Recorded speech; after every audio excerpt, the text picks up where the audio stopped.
과거라는 단어를 잘 아시죠? 이 과거에는 두 가지 의미가 있다고 해요. 과거, 지나간 과거가 있고 지나온 과거가 있다고 합니다. 지나간 과거는 그야말로 그냥 지나간 거예요. 여러분과 제가 어제 24시간을 다 기억하지 못하잖아요. 뭐 1년은 더더군다나 1년을 되돌아본다면 우리는 거의 다 지나간 과거를 가지고 있습니다. 그러니까 1년 전에 뭐 했지? 1년 동안 뭐 했지? 또 더더군다나 여러분의 나이를 생각해 본다면 우리 나이를 잘 생각해 보면 기억되는 순간이나 기억되는 사건이나 그런 것들이 사실 거의 없어요. 그러니까 이게 이제 지나간 과거입니다. 그러니까 과거로 흘러보냈고 다시는 기억나지도 않을 뿐더러 현재에 영향을 미치지 않는 그냥 흘러간 과거, 이걸 그러니까 지나간 과거라고 얘기합니다. 근데 이 지나간 과거들은 대부분이 우리 삶에 가지고 있는 거고, 그 삶의 지나간 과거 속에 과거 중에 지나온 과거가 있다 그래요. 지나온 과거는 과거로 끝나는 게 아니라 현재의 삶에 영향을 주고 함께하는 거예요. 그러니까 예를 든다면 이 지나온 과거는요, 현재 속에 완료되고 현재의 본질을 이루는 것. 예를 들면 이제 나이테를 생각해 보시죠. 그러니까 나무의 나이테는 분명히 그 나무가 어떤 과거를 가지고 있는지를 보여주는 거예요. 그러니까 나이테를 보면 이제 한 살 한 살 이렇게 태가 있잖아요. 그러다 보면 어떤 때는 이 나이테를 보면 어느 때는 되게 빨리 자란 나이테 그 사이가 넓은 게 있고, 또 어떤 때는 조금 덜 자란 데가 있는 거죠. 그러면 그 나이테를 보면 그 과거를 좀 이해할 수가 있어요. 어느 때는 생장 속도가 빠르게 여러 가지 환경이 좋았구나. 어떤 때는 분명히 동일한 나무가 그 자리에 있었는데 성장하지 못하는 그 기후나 여러 가지 조건이 있었구나라는 것을 알 수가 있는 거죠. 그러니까 지나온 과거는 그냥 과거로 끝나는 게 아니라 그것이 현재까지 영향을 줄 수 있는 것입니다. 또 한면 뭐 유전자도 마찬가지죠. 유전자는 계속 복제를 하잖아요. 세포들이. 그러니까 세포들이 지나온 세포들이 그냥 끝난 게 아니라 계속해서 그 세포가 또 만들어져서 옛날에 그 유전자가 지금까지 우리에게도 영향을 주는 것. 뭐 역사라고 한다면 역사도 마찬가지입니다. 대부분 다 지나간 과거로 다 우리가 100년 전에 보통 사람들의 이름도 기억 못하고 무슨 삶을 살았는지 못하지만 역사의 한 페이지에 기록되었던 사건들이 뭐 정유재란이라든가 여러 가지 임진난이라든가 역사의 한 페이지에 기록됐던 것은 그냥 분명히 과거긴 과거지만 지나온 과거입니다. 그때에도 의미가 있고 그것이 역사의 사료에 기록되어 있고 또 2026년을 살고 있는 우리에게도 그 역사의 의미가 있고 역사에 대한 어떤 기억들이 있는 것들. 그래서 역사는 이제 학자에 대해 이렇게 의미하게 하는 거죠. 그냥 흘러간 과거가 있고, 그러나 지나온 과거, 그 과거가 내 삶에 중요했던 것들. 그럼 여러분들도 마찬가지잖아요. 지나온 과거 중에 가장 기억나는 게 뭡니까? 우리 부부가 만났던 것, 데이트했던 것. 그렇기 때문에 또 우리 아이들이 태어났던 그 순간, 뭐 다 기억이 나잖아요. 그래서 아이들이 이렇게 기억될 때마다 이렇게 과거는 그냥 하나로 끝나버린 게 아니라 지나간 과거도 있지만 지나온 과거 속에서 현재 우리 삶에 영향을 주는 삶의 의미가 있는 그런 역사나 그런 의미가 있는 과거가 있습니다. 그런 면에서 성경을 보면 지나온 과거가 바로 성경이라 생각해요. 성경은 아주 가까이 쓰여진 게 요한계시록이잖아요. 요한계시록이 2000년 전에 쓰여진 기록입니다. 그러니까 지금으로부터 2000년, 그 2000년의 역사의 한 페이지에 장식되었던 말씀이에요. 그 역사에서 하나님께서 요한에게 환상을 보여주고 또 말씀을 주어지고, 그리고 사복음서라고 한다면 예수님께서 하나님의 아들이 이 땅에 오셔서 또 특별히 3년 동안 구원의 사역들을 감당했던 그 놀라운 일들을 기록했던 것. 근데 그것이 2000년 전에 예수님께서 왔다가 사라진 그냥 지나간 과거로 끝난 게 아니라 지나온 과거로 우리에게 어떤 삶의 의미를 담겨주었는지, 또 역사의 한 페이지가 하나님의 말씀으로 복음서로 기록되면서 예수님께서 우리를 치료하셨고, 예수님께서 정말 눈먼 자에게 다가가셨고, 예수님께서 저 사람들에게 외면당했던 삭개오나 수많은 세리들이나 죄인들에게 다가가셨고, 또 우리를 구원하시기 위해서 십자가에 못 박혀 죽으시고 부활하셨던 이 아름다운 그 과거의 역사가 성경을 통해서 기록되게 하셔서 지금도 2000년 동안 모든 사람들에게 이 말씀을 기억하게 하시는 거죠. 더 나아간다면 더 오래전에 저 아브라함 4000년 전에 아브라함의 사건이 우리의 삶의 사건이 되는 거죠. 그래서 아브라함 사건을 창세기에 기록하게 하셔서 이 아브라함의 삶의 모습을 보면서 아브라함의 그 말씀이 또 4000년 후에 우리가 이 말씀을 보면서 어떤 의미를 담고 있는가. 그러니까 지나온 과거를 통해서 기록하게 하셔서 이 말씀이 아브라함이 오늘 우리에게도 동일한 하나님의 말씀이 되고 다윗의 그 사건과 그 의미들이 또 하나님의 함께 하심이 우리들에게도 동일하게 어떤 의미를 담고 있는가라는 것이죠. 그러면서 동시에 성경은 또 한 가지 의미를 담고 있어요. 성경은 영원하신 하나님, 어제나 오늘이나 동일하신 하나님, 우리 하나님께서 동일하신 하나님이시기 때문에 4000년 전에 아브라함에게, 3000년 전에 다윗에게, 2000년 전에 예수님과 또 바울과 베드로와 12 사도에게 역사하셨던 그 하나님이 어제 그 역사하셨던 하나님이 오늘도 우리와 함께 하시는 하나님이라 영원하신 하나님이 우리의 삶에 동일하게 함께 하신다는 거예요. 아브라함에게 함께 하셨던 하나님이 오늘 우리에게도 함께 하시는 하나님, 다윗에게 함께 하셨던 그 하나님이 오늘 우리에게도 동일하게 함께 하시는 하나님, 바울에게 역사하셨던 그 하나님이 오늘 우리에게도 동일하게 역사하시는 하나님. 그래서 지금 여기 우리와 함께 하시는 그 놀라운 하나님이 정말 오늘도 경험되는 거예요. 그래서 역사의 측면에서 우리 과거라는 것을 한번 잠깐 살펴보았습니다. 이번 주에 이 말씀을 들으면서 참 맞다라는 생각이 들어요. 우리는 대부분 다 지나간 과거를 거의 대부분 다 경험하지만 그럼에도 불구하고 우리 삶의 한 부분, 역사의 한 부분, 개인과 어떤 국가나 어떤 공동체의 한 획을 그을 수 있는 그 사건이 있잖아요. 우리 교회도 마찬가지입니다. 20년 동안 기억되는 과거 속에서 여러분이 우리 교회에 와서 신앙생활하면서 또 기억나는 것들이 참 많잖아요. 하나님 만나게 되고 또 믿음으로 성장하게 되고 우리 귀한 공동체를 함께 만나게 되고 떠나가신 분도 있지만 우리가 또 함께 남아서 우리 교회를 지키면서 섬기는 교회라고 하는 아름다운 교회를 세워가는 그 놀라운 은혜들을 우리가 경험하고 있습니다. 그래서 우리가 이 말씀을 통해서 오늘 또 정말 이 세 가지 생각을 한번 해보려고 해요. 참 말씀의 은혜가 되더라고요. 오늘 말씀은 이 번제를 드리는 말씀입니다. 번제. 하나님 앞에 제단에서 번제를 드리는 귀한 말씀입니다. 번제는 태워서 하나님께 드리는 거예요. 제물을 하나님께 온전하게 태워서 하나님께 드리는 그 의미는 뭐냐면 온전한 예배라는 거예요. 온전한 예배. 그 제물이 완전히 태워지는 것처럼 지금으로 얘기한다면 우리가 하나님 앞에 예배를 드리는데 우리의 모든 것을 하나님께 드려서 우리의 생각과 마음과 영혼과 우리 욕심과 모든 것들을 하나님께 드려서 하나님께 온전하게 드리는 제사, 이게 번제라고 생각할 수 있습니다. 근데 오늘 말씀을 통해서 이 번제에서 세 가지 의미를 우리가 찾아볼 텐데 첫 번째는요, 함께 읽어볼게요. 예배는 거룩해야 하며 예배자도 거룩해야 합니다. 예배는 거룩해야 됩니다. 그리고 예배를 드리는 우리 예배자가 거룩해야 된다라고 말씀하고 있습니다. 오늘 레위기 6장 10절 11절 보면 이렇게 말씀하세요. 같이 읽어보겠습니다. 제사장은 세마포 긴 옷을 입고 세마포 속바지로 하체를 가리고 제단 위에서 불태운 번제의 재를 가져다가 제계단 곁에 두고 그 옷을 벗고 다른 옷을 입고 그 재를 진영 바깥 정결한 곳으로 가져갈 것이요.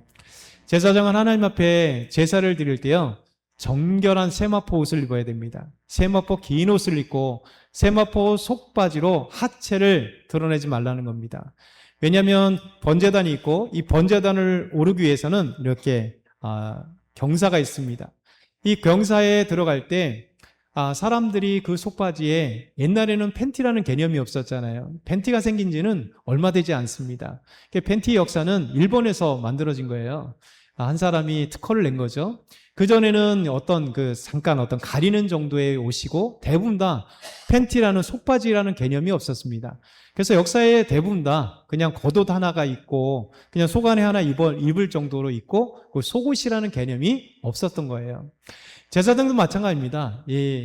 긴 세마포, 통으로 된 세마포 옷을 입고 하나님 앞에 예배를 드리는데 하나님 말씀하시길 뭐냐면 세마포의 속바지로 하체를 가려라는 거야. 하체를 가려라. 이것은 무슨 얘기냐면 하나님 앞에 나아갈 때 하체를 드러내지 마라. 하나님은 계속 말씀하세요. 이 얘기는 우리가 하나님 앞에 올라갈 때 거룩한 세마포 옷을 입어서 정결함으로 나아가고 하나님이 원하시는 옷을 입고 그리고 하나님 앞에 나아갈 때 자신의 부끄러운 모습을 가려라는 거예요. 그러니까 우리가 하나님 앞에 나아갈 때는요, 우리 예배를 나아갈 때 하나님이 원하시는 방법대로 예배를 드려야 되는 거죠.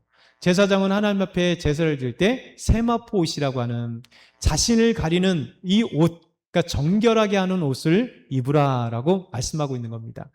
예배를 드릴 때는요, 하나님이 가장 원하시는 것은 우리에게 정결함입니다. 다른 말로 하면 거룩이에요. 그래서 하나님 앞에 예배는 거룩해야 되고 예배자들은 거룩한 옷을 입고 하나님 앞에 나아가라 말씀하고 있어요. 시편 29편 2절도 이렇게 얘기합니다. 같이 읽어보겠습니다. 여호와께 그의 이름에 합당한 영광을 돌리며 거룩한 옷을 입고 여호와께 예배할지니라다. 예배자들은요, 하나님 앞에 나아갈 때 거룩한 옷을 입고 나아가라는 거예요. 옷이 뭐 거룩한 옷이 있고 속된 옷이 있을까? 저 옷은 동일합니다. 근데 예배자가 어떤 마음으로 그 옷을 입느냐에 따라 그 옷은 하나님 앞에, 그리고 그 마음은 하나님 앞에 온전하게 거룩하냐 거룩하지 않느냐예요.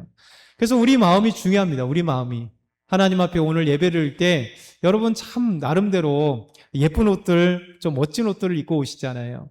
평상복이라 할지라도 하나님 앞에 나아갈 때 그냥 대충 입고 나가느냐 아니면 그 옷이라도 어떤 마음을 갖고 나아가느냐가 되게 중요해요. 그래서 우리가 하나님 앞에 나아갈 때요, 우리가 항상 옷을 입거나 신발을 신거나 무엇을 할 때 우리가 어떤 모습으로 하나님께 나아갈 것이냐, 이것이 바로 거룩하냐 거룩하지 않느냐의 가장 척도입니다.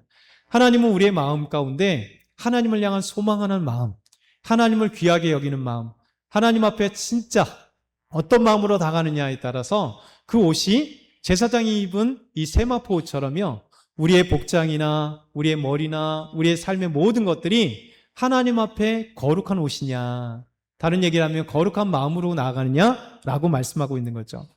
우리가 잘 아는 요한복음 4장 24절에 보면 하나님은 영이시니 예배하는 자가 영과 진리로 예배할지니라. 그러니까 하나님은 영이세요.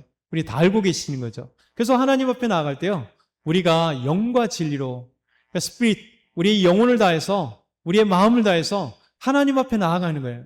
트루스, 하나님 앞에 진리로 나가는 거예요. 예배는 세상의 지혜가 아닙니다. 세상의 지식이 아닙니다.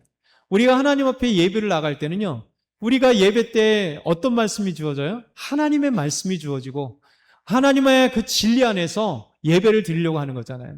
그래서 하나님은 우리가 마음과 뜻과 정성을 다하여 온 마음을 다해서 우리의 마음을 드리고 우리의 영혼을 담아서 하나님 앞에 예배 드릴 때 그것이 하나님이 기뻐하시는 참된 예배다라고 말씀하고 있죠.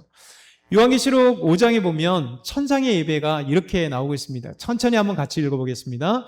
내가 또 보고 들음에 보좌와 생물들과 장로들을 둘러선 많은 천사의 음성이 있으니 그 수가 만만이요 천천이라.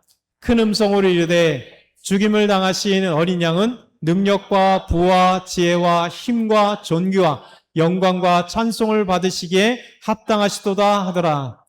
또 내가 또 들으니 하늘 위에 땅 위에와 땅 아래와 바다 위에와 또 그 가운데 모든 피조물이 이르되 보좌에 앉으신 이와 어린 양에게 찬송과 영광과 권능을 세세토록 돌릴지어다 하니 내 생물이 이르되 아멘하고 장로들은 엎드려 경배하더라. 아멘. 천상에서 모든 천사가 하나님 앞에 경배하며 보좌에 앉으신 하나님, 그리고 어린 양이신 예수 그리스도 앞에서 아름다운 예배를 드리는데요, 찬송과 존귀와 영광과 권능이 세세토록 들릴지어다.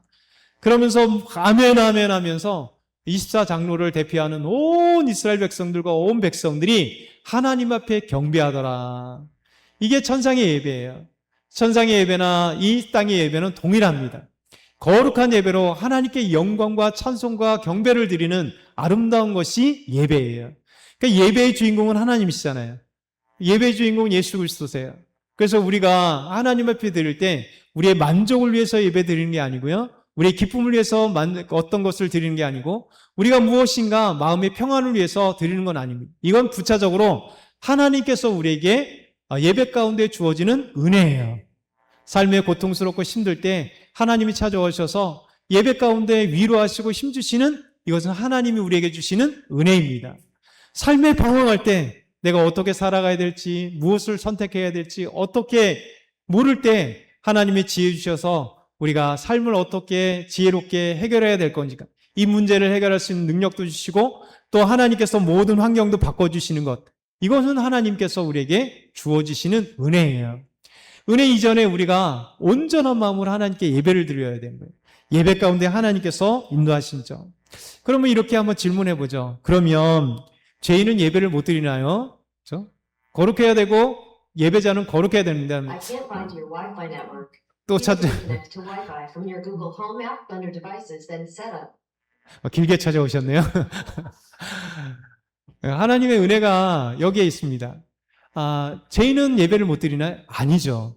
생각해 보면 죄인 가운데 하나님이 예배를 받으세요. 우리가 죄인이었잖아요. 여러분, 죄인이 먼저 하나님 앞에 예배드리기 위해 먼저 해야 될 게 뭐냐면 죄를 고백하는 거예요. 우리는 분명히 예수 그리스도를 믿고 구원받은 백성이지만 우리 일주일 삶을 보면 우리가 또 넘어지고 죄를 짓고 마음에 하나님의 불순종하고 내 온 생각들로 가득하고 하나님의 생각은 일주일 동안 거의 없었잖아요. 예수님의 생각 거의 없었습니다. 하나님의 은혜를 경험한 기억 별로 없습니다. 일상을 어떻게 살아갔는지 한 주 동안 바쁜 삶을 살아갔어요. 그리고 예배 자리에 왔습니다. 우리가 온전한 예배를 드릴 수 없는 그런 마음들과 환경들이 참 많죠. 어떻게 보면 그것이 바로 우리가 죄인이라는 특징이에요. 근데 하나님은요, 예배 자리에 온 것 자체가 하나님 기뻐하세요. 우리는 예배 가운데 나온 죄인이지만 그럼에도 불구하고 하나님 앞에 나갈 때 먼저 해야 될 게 뭐냐면 그래서 회개 기도를 먼저 하는 거예요. 하나님, 저는 죄인입니다. 일상생활 해보니까 일주일 동안 잘 생각해봐도 하나님 생각한 게 정말 요만큼밖에 없습니다. 하나님의 말씀에 순종한 것 별로 없는 것 같아요. 하나님, 내 생각대로, 내 뜻대로, 내 마음대로, 내 것 온전히 내가 직장 생활하는 건 이만큼인데, 내가 가정 생활하는 건 이만큼인데, 내가 정신없이 생활하는 건 투자한 것 이만큼인데 하나님을 위해서 투자한 시간은 없는 것 같습니다. 기도하는 시간도 없었고요. 하나님 말씀 묵상하는 시간도 없었고요. 더더구나 말씀에 순종하는 시간도 없었습니다. 근데 이렇게 하나님 앞에 연약함을 고백하는 거 하나님 기뻐하세요. 그리고 하나님이 용서해 주십니다. 예배 자리에 가는 그 첫 번째 단계는 뭐냐면 우리의 죄악을 하나님 앞에 고백하는 거예요. 그리고 우리의 연약함을 하나님 앞에 아뢰드리는 거예요. 솔직하게 아뢰드리면 하나님은 너무너무 기뻐하세요. 하나님, 우리가 연약한 거 아십니다. 우리가 죄인인 거 아십니다. 그런데 죄에 대해서 죄인이기 때문에 너는 싫어해가 아니라 죄인이기 때문에 우리를 받아주시는 거예요. 여러분, 죄인이기 때문에 죄를 구원하시기 위해서 하나님의 아들이신 예수 그리스도 이 땅에 보내주셨잖아요. 죽는 모습을 하나님께서 눈물을 흘려 보셨잖아요. 그렇다면 이 땅에 우리가 죄인인 것을 정말 하나님 싫어하는 게 아니라 그 죄 가운데 하나님 앞에 나오기 위해서 부단히 애쓰는 우리의 모습을 오히려 칭찬하시고 기뻐하시는 거예요. 그래서 우리는 이제 하나님이 기뻐하시는 예배, 거룩한 예배가 되기 위해서 우리가 어떤 모습으로 나갈 것인가. 우리가 예배자에 주일날 왔을 때 이 세상 것을 다 뒤로 했잖아요. 힘든 것을 다 뒤로 했잖아요. 축구를 좋아하는 우리 형제는 정말 이게 오늘 아르헨티나전을 일찍 후반전 할 텐데 되게 그 결과를 궁금해 할 텐데 들어오기 전에 보니까 1대0으로 이길 거 있었는데 도대체 1대1로 비길 것이냐, 뭐 2대0으로 이길 것이냐, 메시가 한 골을 넣을 것이냐, 막 이런 마음들을 가지고 있었을 텐데도 끊고 났다는 건 엄청난 겁니다. 그렇죠? 왜냐면 너무 좋아하는데 그것을 끊고 왔다는 것은 그 마음 가운데 현수 형제에게 정말 하나님을 향한 마음들이 이만큼 있다는 거예요.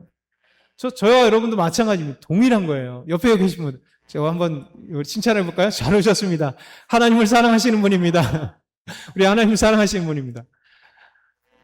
이게 진짜 대단한 겁니다. 우리의 예배는요, 우리 마음으로 드릴 수 없는 것 같아요. 우리 중고등부 한 학생이 왔잖아요. 저 초등학교 3학년 때까지 동생들을 함께 왔다고 하는데, 그렇죠? 오늘 왔어요. 깜짝 놀랐습니다. 야, 이게 몇 년 만에 온 거예요? 스스로 고3인데 찾아왔어요. 그렇죠? 하나님께서 그 마음을 열어주시는 것도 하나님이세요. 오래간만에 교회 나오는 것도 다 하나님이세요. 우리가 정말 생각해 보면요. 하나님 앞에 우리가 이렇게 주일날 나온다는 거 정말 쉬운 건 아닙니다. 하나님의 은혜 없이는 결코 나올 수 없어요. 일주일 동안 얼마나 피곤해요. 주일날 더 늦잠 자기를 원하고, 일주일에 한 번 가는 게 뭐가 중요하겠어. 그냥 한 달에 한 번 가도 되는데, 뭐 그래도 누가 뭐라고 하지 않는데 라고 생각할 수 있습니다. 근데도 불구하고 주일날 하나님을 생각하고 나온다는 것은요, 우리의 습관이 아니에요. 하나님이 우리를 인도하시지 않으면 결코 하나님 앞에 나올 수 없어요. 여러분, 하나님 경험하면요, 이것을 수긍하기 시작해요. 그렇구나. 하나님이 나를 사랑하셔서 나같이 못되고 연약하고 부끄러운 사람을 하나님이 결코 놓지 않고 나를 붙들어서 이 자리에 앉히셨구나 라는 것을 알게 됩니다. 두 번째는요, 한번 읽어보겠습니다. 죄를 버려야 합니다. 번제를 드리면 태워진 죄가 남게 되겠죠. 우리 6절, 10절 중반절과 11절 중반절 같이 한번 읽어보겠습니다. 번제의 죄를 가져다가 제단 곁에 두고 그 죄를 진영 바깥 정결한 곳으로 가져갈 것이요.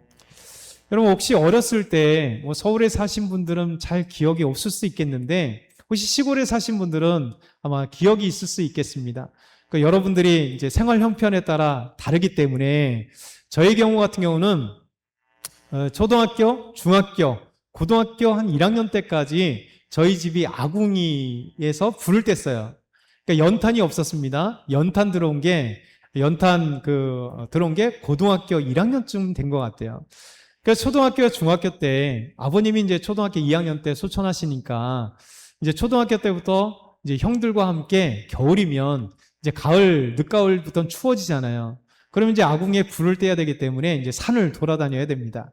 그래서 형들과 함께 산에 가서 이제 갈대 잎도 이제 주워오고, 그리고 나무도 잘라와야 돼요. 근데 나무가 별로 없었습니다. 그리고 또 나무가 남의 산이기 때문에 우리만 아궁이에 불을 떼는 게 아니라 동네 사람들이 다 아궁이에 불을 떼기 때문에 대부분의 그 가정들은 이제 아저씨들이, 남편들이 산에 가서 나무들을 해다 보니까 저희는 이제 아버님이 안 계시고 저희 형제들이 가서 하니까, 어린아이들이 가니까 혼나는 거예요. 좋은 나무는 자를 수도 없고, 산 주인이기 때문에 좋은 나무는 자를 수 없고, 그래도 이제 그 아저씨들이 하고 저희들은 이제 나머지 얇은 나무들 이런 것들 겨우 눈치 보다가 혹시 없으면 그런 나무들을 이제 잘라 오는 겁니다. 그래서 어쨌든 간에 겨울에 이제 아궁이에 불을 떼야, 그래야 이제 따뜻하게 조금이라도 살 수 있기 때문에, 그러니까 불을 안 떼면 그날은 어느 거죠. 그런 게 안 되는 거죠. 갈잎이 됐던 아니면 나무가 됐던, 그래서 장작은 거의 다 없고 보통 잣나무들을 많이 잘라와서 그렇게 뗀 적이 있습니다. 그러다 보면 이 나무를 떼고 나면, 아궁이에 이제 떼고 나면 뭐가 생겨요? 그렇죠? 재가 생기는 거죠. 그러니까 재를 계속 그대로 놔두면 안 됩니다. 그래서 보통 한 번 떼고 한 번 재는 퍼나진 않고 재가 조금 있어야 다음날 좀 떼기가 편해요. 그러다 보니까 이제 나무를 떼면 큰 장작 같은 경우는 재가 별로 안 남습니다. 숯이 있다가 숯까지 싹 타면 재가 남는데, 어쨌든 간에 이 재들을 퍼나가요. 때로는 이제 그 나무도 없고 그다음 갈잎도 없으면 이제 들판에 이제 가서, 논에 가서 이제 이 집단들은 그냥 또 가져올 수 없어요. 옛날에 다 소 먹였기 때문에 이제 흩어진 이제 것들을 걸고 오면 볏짚을 떼게 됩니다. 그러니까 볏짚은 특이한 게 뭐냐면 잘 타지도 않을 뿐더러 이제 중간중간에 이렇게 들어야 돼. 그래야 불이 막 듭니다. 근데 볏짚은 재가 또 엄청나게 많이 남아요. 그렇죠? 이 장작보다 나무보다 훨씬 재가 많이 남습니다. 그래서 이제 3일에 한 번이라든가 어떤 때는 4일에 한 번 하고, 짚을 떼는 경우는 그날 바로 이제 반 이상은 이제 갔다가 재를 버려야 돼요. 만약에 버리지 않으면 어떻게 되냐면 아궁이에 재가 가득해서 더 이상에 뗄 수 없는 거죠. 그래서 아궁이는 항상 불을 떼고 나면 재를 버려야 되는 거예요. 마찬가지입니다. 번제단에 나무로 불을 지피고 이제 소, 양, 염소 하나님 앞에 태워드리면 그 재를 치우지 않으면요 다음에 번제를 드릴 수 없는 거죠. 그래서 제사장들은요 이 레위인들과 함께 이 재를 치운 번제단에 번제에 나무를 태우고 그래서 죄를 치우는 것이 되게 중요합니다. 죄를 치우는 게 중요하다. 근데 이 죄라고 하는 게 뭐냐면, 의미하는 게 뭐냐면, 하나님 앞에 죄를 치운다는 건 뭐냐면, 하나님 앞에 드려지는 그 더러운 것들, 이제 마지막 부산물 드린 거죠. 이 죄는요, 두 가지예요. 나무가 태워진 죄도 있고요. 그리고 번제로 드려진 이 제물이 완전히 타가지고 또 죄가 되는 이런 것이 있습니다. 이것은 어떻게 보면 하나님의 의미적으로 뭐냐면 우리의 죄를 의미합니다. 하나님 앞에 예배를 드릴 때 우리가 이 죄를 어떻게 치워야 될 것인가. 처음에도 말씀 거룩함에 있어서 죄에 하나님 앞에 고백하는 게 중요한데 우리의 삶 가운데 우리의 삶에 온전한 예배가 드리려면요. 우리의 죄를 잘 치워야 돼요. 우리의 못된 습관, 못된 자아들, 못된 것들을 치우지 않으면요. 하나님 앞에 온전한 신앙생활을 할 수 없습니다. 우리의 자아가, 못된 자아가 계속 올라와요. 그리고 우리의 못된 습관이 계속 올라와요. 그리고 우리의 죄악들이 계속 올라와요. 그래서 하나님 앞에 예배 드리는데 방해되고요. 하나님 앞에 믿음의 생활하는데, 믿음의 삶을 살아가는데 끊임없이 방해되는 게 뭐냐면 우리의 못된 성품들이에요.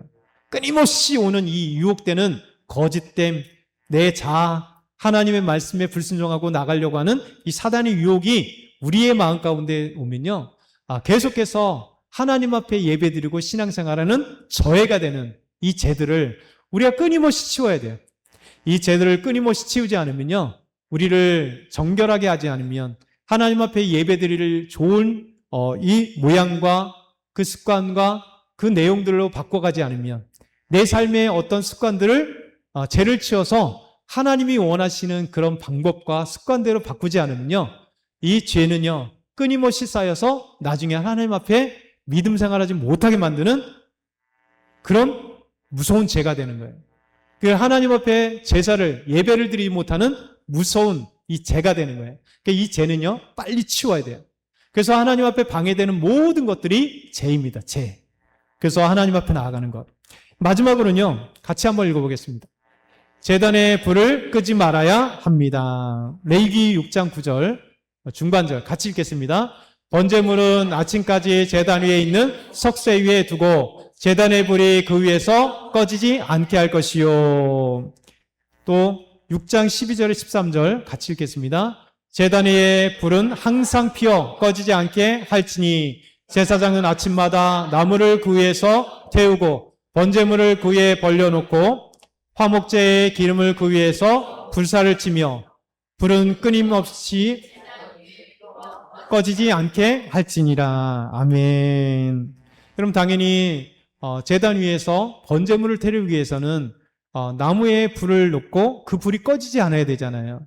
하나님은 우리에게 말씀하시기를 불은 항상 피워놔라. 그리고 이 제단에 불이 꺼지지 않도록 하라 말씀하십니다. 이건 단순하게 번제단에 이 불이 끄지지 않고 그리고 불을 태워서 번제물을 삼은 이 말씀만이 아니라 바로 하나님 앞에 제사를 드리는 예배를 드리는 삶, 더더군다나 이 불이라고 하는 것은 항상 하나님의 임재를 상징하고 있습니다. 여러분 40년 광야에 보면 하나님께서 이스라엘 백성들과 함께 임재의 상징이 뭐예요? 불과 구름 기둥. 하나님의 불이 계속해서 있는 겁니다. 성막 위에 하나님의 불이 밤에는 불기둥으로 하나님의 임재, 하나님의 상징, 하나님의 계신 것을 불 가운데 보여주시는 거예요. 하나님께서 시내산에서 모세를 만날 때도 구름 중에 하나님의 불이 임하셔서 모세가 하나님의 임하심을 보게 하신 거예요. 출애굽기 19장 18절에 보면 이렇게 말씀합니다. 같이 읽어보겠습니다. 시내산에 연기가 자욱하니 하나님께서 불 가운데서 거기에 강림하심이라. 그 연기가 온기가마 연기같이 떠오르고 온 산이 크게 진동하며 여호와께서 불 가운데 거기 강림하심으로. 하나님의 임재의 표현들이 불로 표현됩니다. 불기둥으로 이스라엘 백성들과 40년 동안 함께 하셨고요. 시내산에서 하나님을 만날 때 모세에게 하나님은 불 가운데 하나님이 임하셔서 하나님의 임재를 그리고 모세에게 말씀하시는 놀라운 은혜를 베푸신 겁니다. 엘리야가 갈멜산에서 바알 선지자 450명과 함께 정말 누가 참된 하나님이냐? 하늘에서 불을 내리신 분이 하나님이시다라고 얘기할 때 그들은 제단을 쌓고 바알 선지자는 나중에 자기 인신제사 피 흘리기까지 그렇게 했어도 바알은 가짜 신이기 때문에 끔찍하지 않았어요. 근데 하나님은 이 엘리야가 쌓아놓던 제단에 하나님께서 불을 내시고 그래서 도랑에 물을 태워버리시고 그리고 제단을 살리는 놀라운 역사, 이 불을 내시는 하나님, 하나님의 임재가 불로 표현되는 거예요. 열왕기상 18장 37절 38절 같이 읽겠습니다. 여호와여 내게 응답하소서, 내게 응답하소서. 이 백성에게 주 여호와는 하나님이신 것과 주는 그들의 마음을 되돌이키심을 알게 하옵소서 하며 이에 여호와의 불이 내려서 번제물과 나무와 돌과 흙을 태우고 또 도랑의 물을 흘렸으리라. 여호와의 불이 내려서 제단 있는 모든 번제물과 나무와 돌과 흙을 태워버렸어요. 그리고 이 도랑에 파은 물을 훑어버리면서 물을 싹 증발시키는 거죠. 여호와 하나님께서 불로 상징되는 하나님의 역사가 나타나게 되는 거예요. 여러분, 불은 항상 여호와 하나님께서 임재의 상징으로 우리에게 나타나시는 거예요. 여러분, 여호와께서, 우리 하나님께서 이제 예수 그리스도를 이 땅에 구원하시고 예수님께서 승천하시고 나는데 오순절날 성령이 임하실 것을 기도할 때 성령이 임하시면서 불의 불꽃과 같이, 그렇죠? 장작불을 타면 장작불이 중간에 이렇게 타다가 불꽃이 축 올라가잖아요. 이게 불의 혀입니다. 그런 불의 혀같이 성령이 임하셨다라고 말씀하고 있어요. 사도행전 2장 1절에서 4절 보면 오순절날이 이민해 그들이 다 같이 한 곳에 모여서 기도합니다. 호련히 하늘로부터 급하고 강한 바람이 저 소리같이 이렇게 임하시어요. 마치 불의 혀처럼 갈라지는 것들이 그들에게 보여서 각 사람 위에, 저 아까 장작불을 태우면 불꽃이 쫙 튀는 거죠. 이게 불의 혀예요. 각 사람에게 불의 혀같이 이렇게 쫙 임했다는 거예요. 성령께서 그에게 임하심으로 말미암아 각 사람이 성령의 충만함을 얻어서 성령으로 말하게 하시고 방언을 말하게 하시고 그들에게 능력을 행하시게 하는 놀라운 하나님의 임재가 있게 되는 거예요. 여러분, 이 불이라고 하는 것이 바로 이것입니다. 여러분, 제단에 불을 계속 피우라는 것은 하나님께 제사를 드리는 게 하는 것. 지금으로 하면 하나님께 예배를 드릴 때 하나님의 임재가 있는 예배가 있었다는 거예요. 하나님의 불이, 하나님의 임재가 저 사라지지 않는 예배가 참된 예배인 거예요. 그래서 우리가 새벽 예배를 드리던 수예배를 드리던 가정 예배를 드리던 주일 예배를 드리던 예배의 가장 중요한 것은 하나님의 임재해야 하는 예배예요. 우리가 주인공이 되어서 우리의 기쁨이나 우리의 어떤 것을 위해서 그런 것이 아니라 하나님 앞에 영광을, 우리가 춤을 춰 우리 율동을 해서 하나님께 예배드려도 하나님의 영광, 우리의 목소리를 들여서 찬양을 드려도 하나님께 영광, 기도를 해도 하나님께 영광, 하나님이 임재하시면서 우리가 말씀을 들어도 말씀을 들을 때 하나님이 말씀하시는 것처럼 우리의 하나님의 임재를 생각하면서 말씀을 듣고 예배를 드리고 찬양하고 기도할 때요, 하나님의 임재가, 하나님의 불이 이곳에 있는 거예요. 그래서 하나님의 임재가, 다른 말로 하나님의 불이 꺼지지 않는 예배가 진정한 예배가 되는 거예요. 우리 마음 가운데 우리 하나님께서 생각해 보게 하시는 거예요. 우리는 예배를 드릴 때 하나님의 임재의 예배를 드리고 있는가? 그래서 마음이 중요한 거예요. 그렇죠? 거룩한 예배의 시작은 마음이라고 했잖아요. 죄를 치우는 것도 우리의 마음의 시작이에요. 우리가 하나님의 불이 꺼지지 않도록 하나님의 임재가 꺼지지 않는 것도요, 우리 마음이에요. 우리 마음이 어떻게 하나님 앞에 예배를 드리냐? 하나님을 생각하고 이 시간에 분명 하나님은 항상 임재하고 계세요. 하나님이 불꽃을 끄지 않으세요. 누가 꺼요? 내가 끄는 거예요, 내가. 우리 사람이 끄는 거예요. 그래서 거짓된 예배를 사람이 드리는 거예요. 그래서 하나님 앞에 이 불 꺼지지 않는 것. 그런데 놀라운 건요, 말씀 보면 오늘 이 불이 꺼지지 않도록 하기 위해서 무엇을 하라고요? 나무를 올려드리는 거예요. 여러분, 제단에, 번제단에 나무를 올려놓지 않으면 당연히 불이 꺼지죠. 이 나무는 뭐라고 생각할 수 있냐면 우리예요, 우리. 예배를 드릴 때 우리가 장작이 돼야 되는 거예요. 하나님 앞에 하나님의 임재는 계속 있습니다. 하나님의 불은, 하나님의 임재는 계속 있어요. 근데 예배가 하나님만 계신 게 아니잖아요. 예배자인 우리가 있어야 되잖아요. 그래서 참된 예배가, 불꽃같이 임하시는 예배가, 은혜의 예배가, 성령 충만한 예배가, 하나님이 활활 타오르는 영광을 받으시는 예배가 되기 위해서는 우리가 장작이 되어야 돼요. 우리가 태워져야 되는 거예요. 그래서 우리의 심령이 회복되게 되기 위해서 그래서 예배 가운데 우리가 회복돼야 돼. 하나님의 은혜를 받아야지만요. 우리가 이 메마른 장작들, 까치는 장박들, 축 처져가지고 타지 않을 것 같이 그냥 다 젖어버린 우리 심령에 하나님의 불과 같은 은혜가 우리에게 임하며 우리가 불타오르기 시작하는 거예요. 그래서 예배 가운데 우리 영혼이 불타올라야 돼요. 우리 마음이 불타올라야 되는 거예요. 그래서 하나님의 임재를 경험하고 하나님을 체험할 때요. 하나님이 예배 가운데 임하신 것을 우리 영혼이 경험하게 되는 거예요. 이 영혼을 경험해야지만이 예배가 즐겁잖아요. 왜? 살아계신 하나님을 경험하니까요. 아니면 뭐 하겠어요? 자주 말씀드렸지만 이 시간이 한 시간 또 얼마나 아까워요. 이 시간에 그냥 피곤한데 잠을 자면 더 효율적이고요. 이 시간에 회사 일들을 더 하면 더 능률 있고, 이 시간에 공부를 하면 학생들은요 더 좋은 미래를 경험할 수 있는데요. 이 시간에 다른 일을 하면 얼마든지 가서 골프를 하든지 가서 무엇을 하든지 내 생활 얼마나 기쁠 수 있잖아요. 여러분 이런 것을 생각한다면요.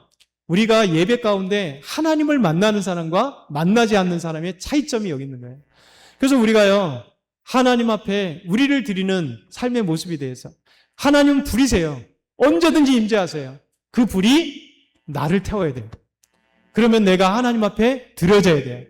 그러면 하나님께서 우리를 불 가운데 우리의 이 목석 같은 우리가 태워지게 되어 있는 거예요. 태워지면요.